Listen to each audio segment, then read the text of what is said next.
Hello, I'm Brian Garrison. Thank you for joining us. This two-day symposium was organized by a subcommittee of the Brass Business Reference and Academic Libraries Committee, and I'd like to acknowledge the other committee members, Charlie Jefferson, Christy Cunningham, Jennifer Rundles, and Angel Truesdale. The recorded presentations will be made available to everyone who registered. Now, we welcome our final presenter for today, Grace Liu, with her presentation, Listening with My Heart, What Students Told Me About Business Information Literacy and How We Can Create Dynamic Learning Opportunities for Them. If you're ready, Grace, it's all yours. Thank you. So, can you hear me well? I can, yes. Okay, thank you. So it has been like over 2.5 years since I started the business librarian position at West Chester University. And this position gave me tremendous opportunity to engage in research. Research allows me to see what I haven't seen before, listen to stories that I haven't heard, and reflect more deeply on what it means to be a business librarian. So during my first semester at WCU, I received the Provost Research Grant to survey and interview our business students. So this presentation is about research findings. What I thought that the most important aspect that I learned through this project and several other projects entailed is listening with my heart.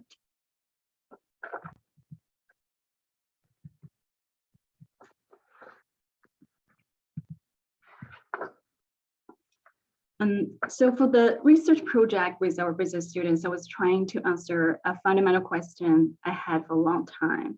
That is, how can we develop a scalable and a sustainable service model that allows one librarian to help thousands of students and develop well-rounded information literacy skills?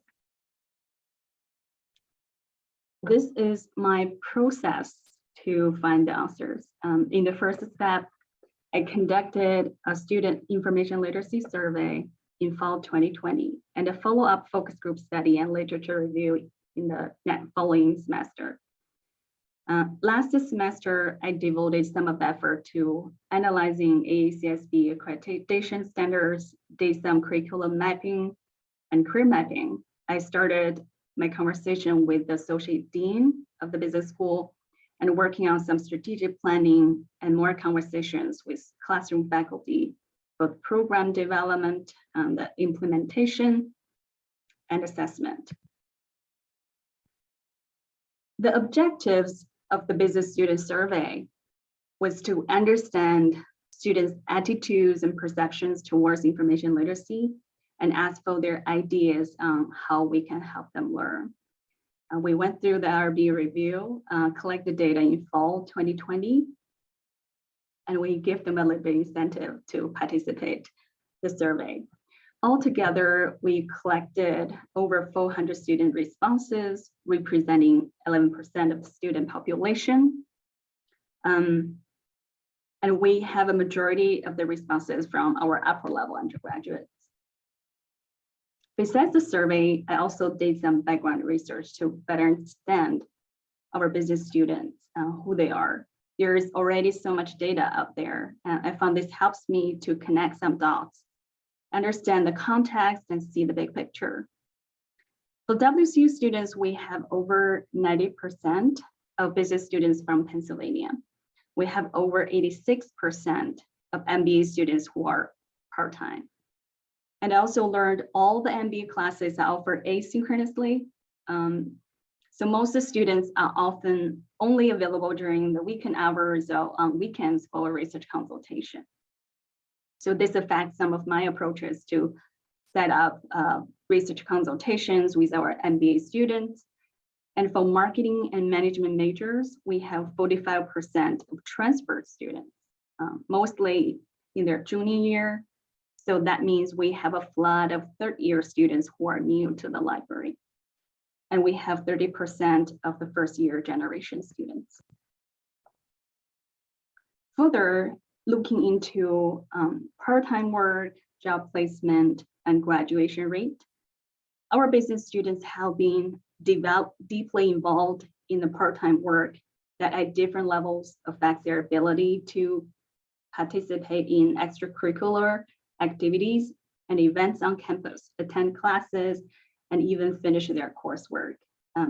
So we must consider how the library information literacy session can fit in under this bigger context. It's also helpful to understand that 80% of our students who are employed in Pennsylvania and nearly 30% in the county. So there are enormous opportunities for us to work with local business and alumni to develop meaningful networks and experiential learning opportunities and career opportunities for our students. About 50% of the students are actively looking for jobs after graduation. 60% of students who secured a job in the organization where they completed an internship or worked during college. So I find the meaningful practice maybe finding the internship opportunities for our students. So later I will mention a sub-project that is inspired by this aspect of research. So we have a 48% of full-year graduation rate, 80% of six-year graduation rate. That makes me wonder how libraries can further contribute to improving the graduation rate and help students who are struggling with obtaining a college degree. That would be another meaningful project to take on. Here are some key findings of the survey. The most frequently encountered the research tasks for business students are SWOT analysis, finding articles on specific topic and finding statistics and data. The majority of them feel interested in research and curious about the research task. However, 1/3 of them still experience overwhelming, frustration, and confusion during the research process. Similar to other previous research, we found most of the students feel confident about their research skills. But to my surprise, different from previous research, 96% of them recognize the importance of business research skills and information literacy. 75% of them are interested in learning more. Without any surprise, we found library resources are underutilized and often not used in a way that is aligned with their research purposes.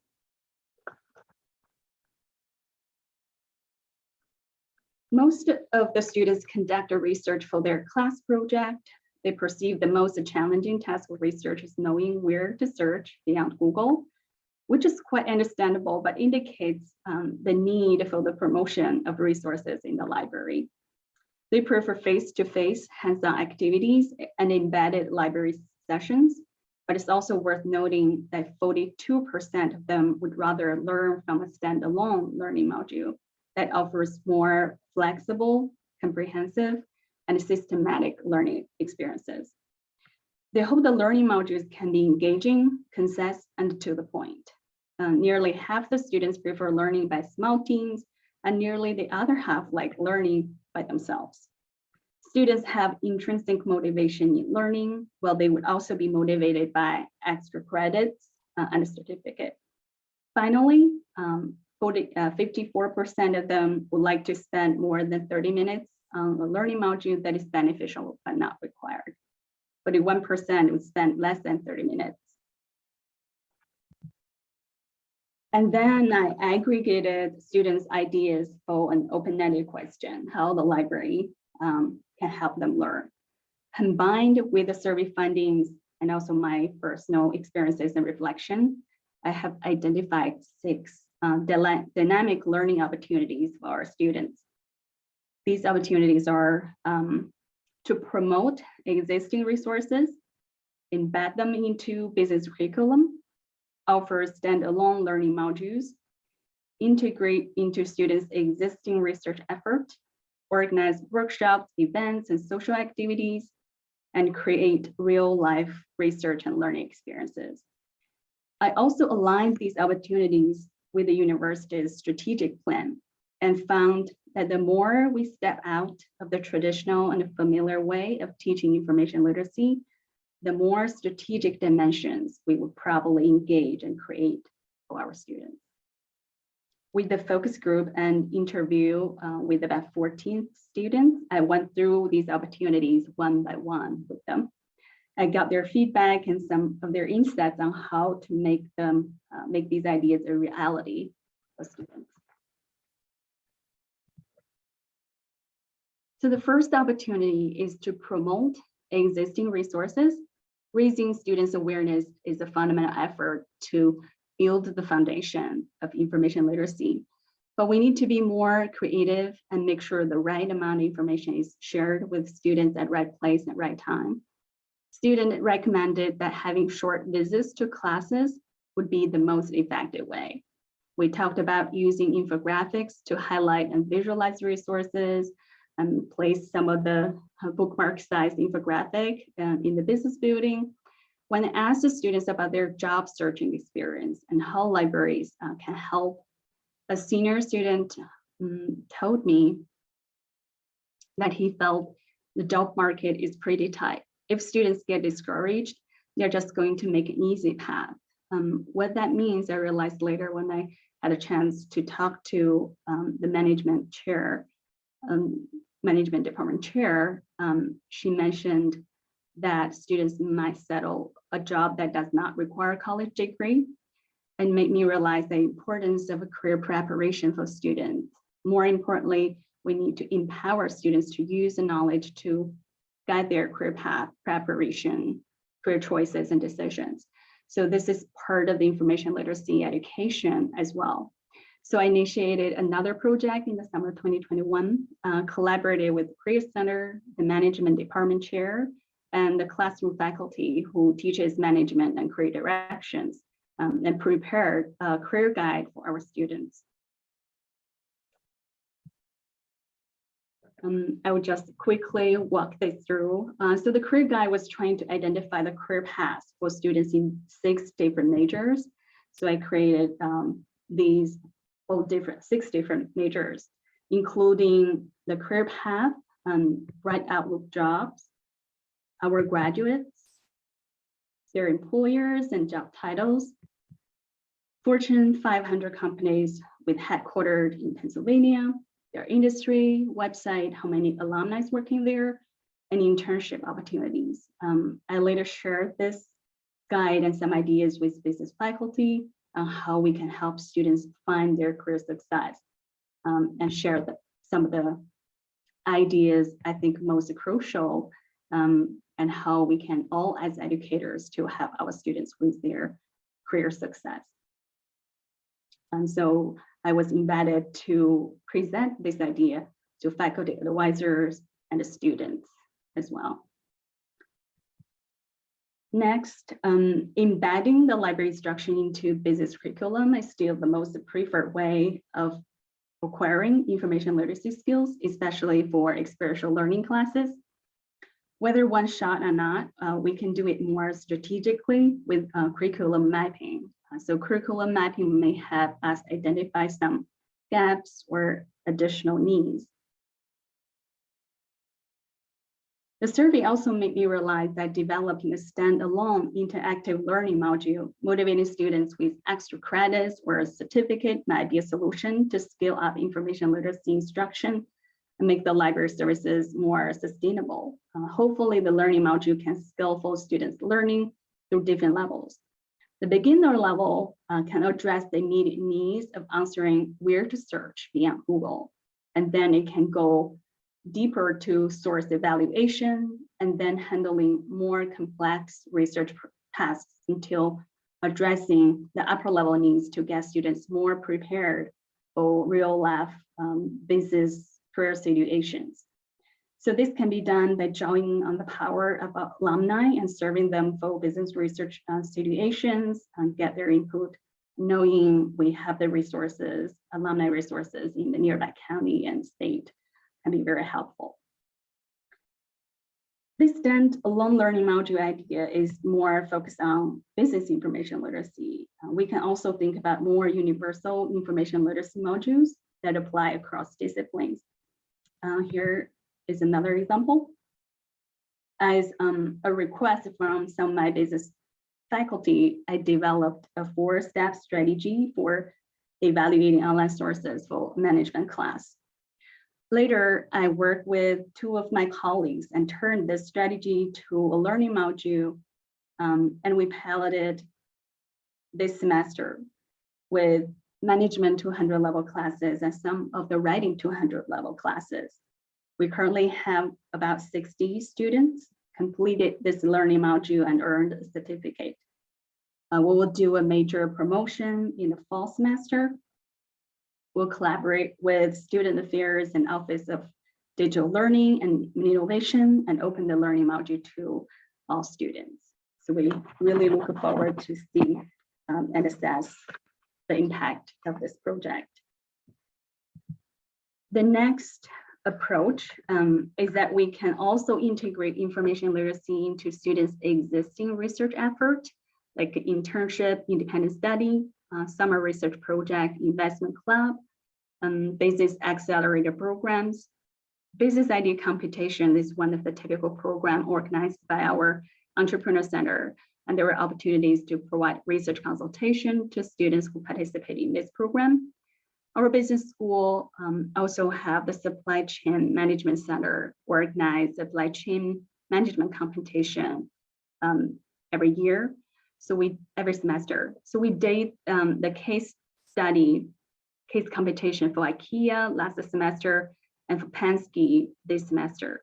The library support get students closer to the internship and job opportunities from these larger employers in the nearby county, and was much appreciated by library faculty, by business faculty. In the category of organizing workshops, events, and social activities, many ideas come up, such as library webinar series, professional talks, research hackathon. But one idea that stands out to me in this category is to create a student-led peer mentoring program and build a platform for students to share their experiences, learning skills, and perspectives. So this idea comes out of connecting different pieces from the student responses. One economics student said, the best way for her to learn is probably from someone like a mentor. And the finance student said, I feel like the business school, in the business school, everybody was kind of looking out for themselves. If having students connect with each other, share ideas after class, talk about beliefs, if they can create a sense of community at Westchester University in their first year, it's going to set up them to be better students. And a marketing student said, there are existing workshops and programs provided by the school, but because it's not created by students for students, there's some disconnection. That makes me wonder how we can assist the students' journey of knowledge discovery, not just through lecturing, but through nurturing. If the peer mentoring program can be developed, it would be helpful for students, their academic, personal, and professional pursuit, and help build a sense of belonging and shared community of learning. But this is not easy. We see some potential benefits, but there will be some challenges as well. I see this could be a grant opportunity for a campus, maybe EDI grant or research grant. In the process, librarian can be a coach or an advisor and engage students in evidence-based research and decision-making to discover the best practices to set up the program. Last but not least, there is an opportunity to create real-life research and learning experiences for students. Experiential learning has been discussed and adopted by many classroom faculty, and librarians in many cases assisted these projects. But can we develop some experiential real-life learning opportunities of our own? I think libraries have great potential to provide an enriched real-life learning experience for our students. We can create a program or even credit-bearing courses to connect students with real-world problems and community challenges, help students to see the impact, purpose, and meaning of their research. It would build their confidence and leadership skills and foster a sense of a community and belonging. A finance student commented this idea. It's probably the best idea among the 6 ideas. He mentioned that our students want to think of the big picture of how we're going to impact the world and how they can put their degree to help others. This gives them a greater sense of purpose to go to school. I think this approach is probably the way that the libraries can demonstrate a real impact on our students' life, on our community, and in a more extensive way, contributing to student success. After reviewing these opportunities, I reflected on them and asked myself, have I really discovered something new? Isn't this what we are doing already? We probably hate some pieces and make some pieces, but we are seemingly aware of the existence of most of these opportunities. The problem is that we don't have enough time and resources to do them all. I think the big piece that we're missing is probably that we haven't been able to consider all these opportunities together and create a path for progression in supporting students' learning. So responding to the original question, how one librarian can help thousands of students, I think the answer lies in a strategic way of working with these opportunities and seek collaboration and integration when possible. So I made a strategic plan for myself, which will get my next 5 years of work. I think now it's not 5 years, but maybe 3 years down the road. I would start with the focus of building a wide awareness of library resources and continuing the current embedded library services. And when all the previous efforts are established, we can focus on creating some standalone learning modules. And I do see the possibility if one of us have this chance opportunity, it could be shared among all of us. So I'm really looking forward to this opportunity down the road to share the intellectual work with all my peers. And making some outreach in between to integrate information literacy into the existing research effort. We could probably seek grant support for some of the peer mentoring program or collaboration with our colleagues or vendors to organize library events or activities. For the long term, I hope eventually we'll be able to develop some credit-bearing classes for libraries to engage students in research and evidence-based decision-making that help local economic development and solve local community challenges. So I think strategic planning can give you a strong sense of direction, knowing where you're going and feel motivated by the end goal. But I think 3 principles are very important to make this real and possible. These guiding principles are collaboration, integration, and experimentation. For collaboration, we need to leverage resources on campus and beyond, and working with colleagues, campus partners, liaison departments, vendors, integrate the primary work, such as teaching, consultation, with our scholarship, grant projects, publications, and presentations, and also with our service opportunities. Lastly, experimentation principles, understanding that for innovation, mistakes and surprises are inevitable, and that is also where some new opportunities arise. Borrowing some ideas of lean startup principles with validated learning, we need to test our hypothesis relentlessly, failing fast, and follow the build, measure, learn cycles to build the minimal variable product and see constant improvement. So that is my idea for the whole presentation. It is what I learned and reflected for this project, and hopefully it can spark some other more ideas to share. Thank you. I also created a Google Sheet, and I want to share it through the chat. And hopefully we can all share. Stop screen share.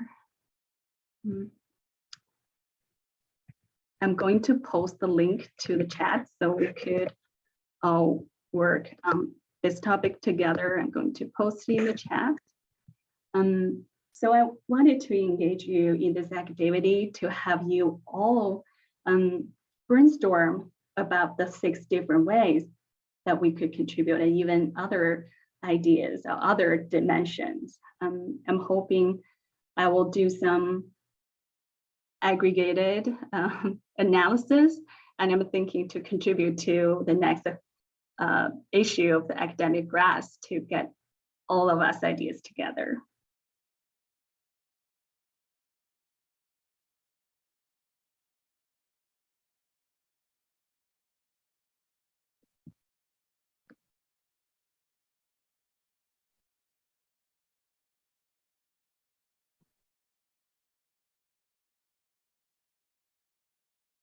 Yeah, hopefully you can list some of your ideas under each category.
Would you please spell out your anchor names?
We have about 15 minutes left. I would give you maybe 6-7 minutes, and I'll be happy to answer any questions if you have.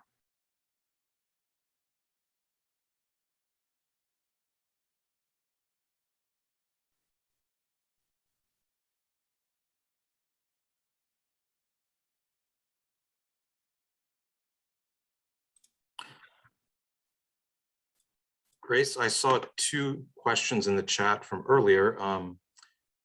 Was the Career Services Office good to work with? Did they give you first destination data for students, or did the Alumni Office? I got most of the data either on our university's website. I think the Career Center make it very transparent about, the alumni, their employers, their job titles. It's all publicly available. Sure, I will share my slides later today. So I think that's actually not that hard to work with my career center. Also, I get many of the data like a senior student survey. I think for the purpose of the ACSB, business school has already done lots of survey with business students. I think especially in their senior year, ask about their career intentions, their internships. I kind of understand that's the integrated part for the ACSB. So I kind of confident you will be able to get many data for your business students as well.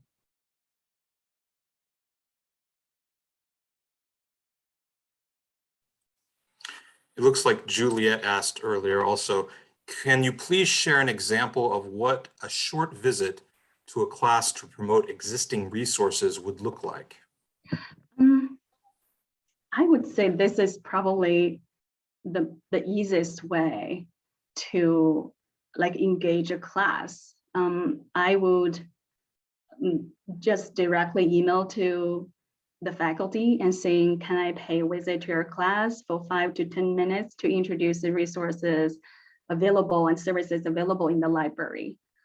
I assume most faculty would not decline for this kind of offering.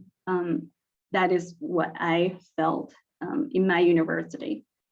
And I also feel like over the years, with more efforts and more engagement with our faculty, when in the first semester, when I reached out to some of the business faculty, they didn't feel the need to have a library instruction session.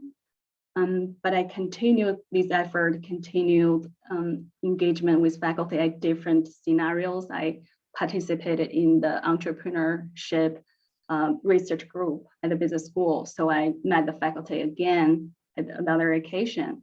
And then over the year, and he kind of built another maybe impression for the library services and reach out again and be able to establish the library research in the 4th semester. So the first semester I came here, I started maybe with 10 library instructions. And I think that's already unprecedented maybe in this library. And then there are some kind of setbacks during the pandemic. And now I really reflected and focused more on my research and engaged faculty in other ways. This semester coming back, I had 40 library instructions. So I feel like don't feel discouraged even the first try was not successful. Maybe the second would turn around.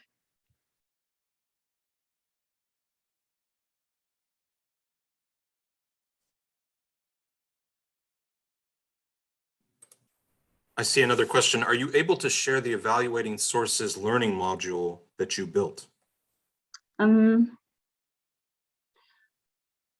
Yes, but probably not now. I have some of the link. I can share with you a link in the library guide, but the whole learning module now is embedded in the D2L learning system of our university. We have assessment questions, quiz, and we have the survey student assessment questions or feedback. We have a certificate built in, but I'm thinking to turn this into an out-facing product or learning module as well, so that I'll be able to share it with other colleagues. I think this might happen by the end of this, before the beginning of fall semester, hopefully. I will have the chance to share the product with you all.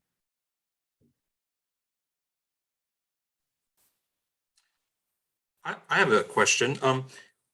When you were structuring the different goals through 1 through 6, how did you decide which goals you wanted to start achieving first, if that makes any sense? Yeah. Like how did you order them? Not necessarily in terms of importance, but in terms of them interacting with one another, or some kind of perpetual benefit. I think this is a very important question, very good question. I think for any of the project we're taking on, there is always some low-hanging fruit, which you feel like with minimum efforts, you can make a larger impact. Versus for some other ones, like for create credit bearing classes, I feel for now, I'm not have enough resources and knowledge opportunities for this, but I'm constantly evaluating like what partnerships we could build, what resources are available. I'm constantly trying to work towards that goal 5 years down the road. When the first year I came here, I feel so like the resources, that's my dream for 5 years. I don't know where to start, but now I kind of assessing, oh, there is a grant for the local, like Pennsylvania, there is a department for assisting the local communities. They would offer some grant for the university to develop some programs.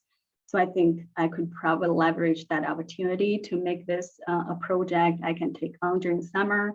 And I started to know some of the faculty in the economics department, in the public policy department, and I started thinking maybe we can build a relationship with them and co-teach this course together. So I think it's good to be aware of all the resources available and assess your own resources, opportunities, and partnerships you could build. And thinking about what you have now and what kind of impact you can produce in the future, and then planning it that way. I think always assessing what's available, the right timing is important. I think hopefully it answers your question, but I think prioritizing depending on what you're currently able to do and what you want to do, what is easy to do, what maybe not able to do now, but could be able to do for the future.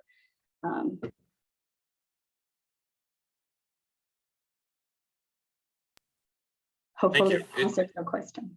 Yeah, it's interesting to think about. Yeah. So it looks like there's another question from Jennifer.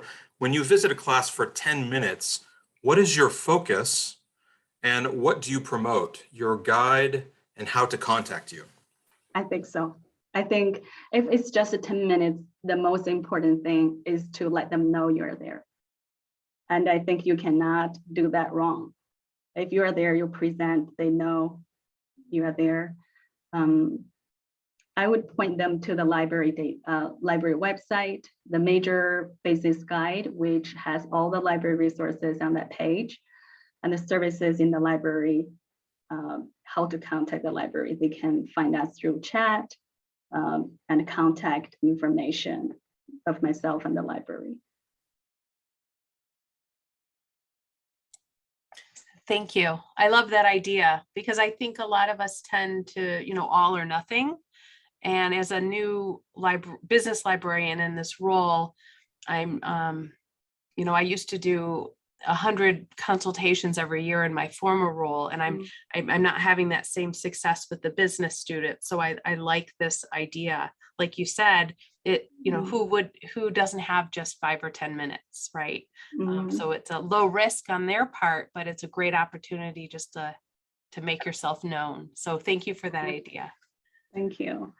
And I also learned through this process, like I hesitated a lot to ask for support to help and make something, especially library instruction, mandatory. I've never done that.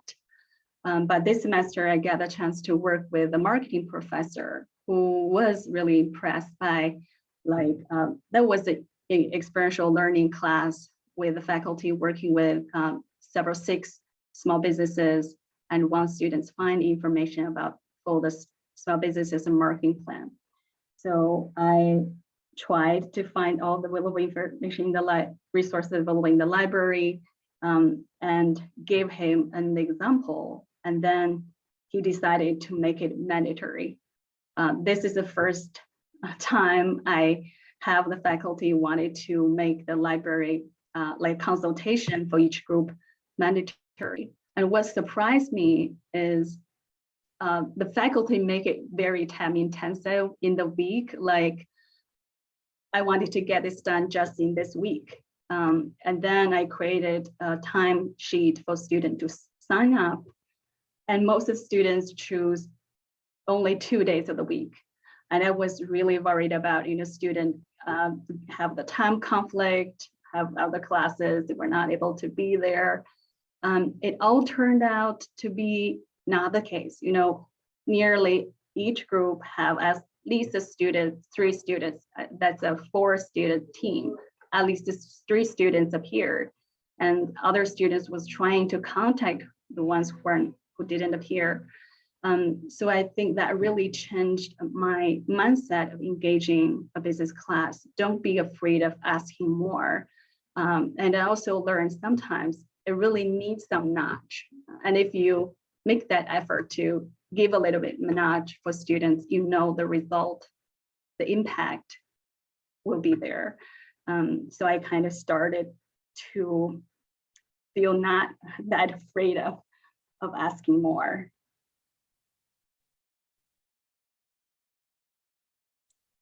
Thank you.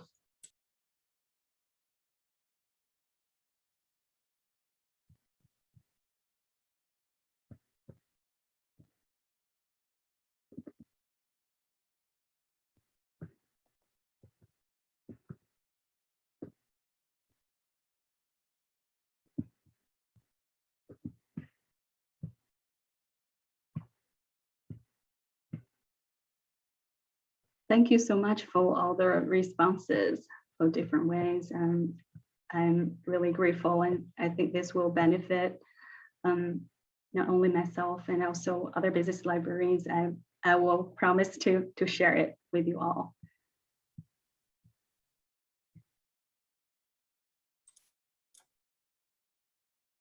Thank you so much, Grace. It's really inspiring to see your plan that, that it really invests in the long-term health of your institution. So it's really inspiring to me, and I'm sure to other participants today. Thank you.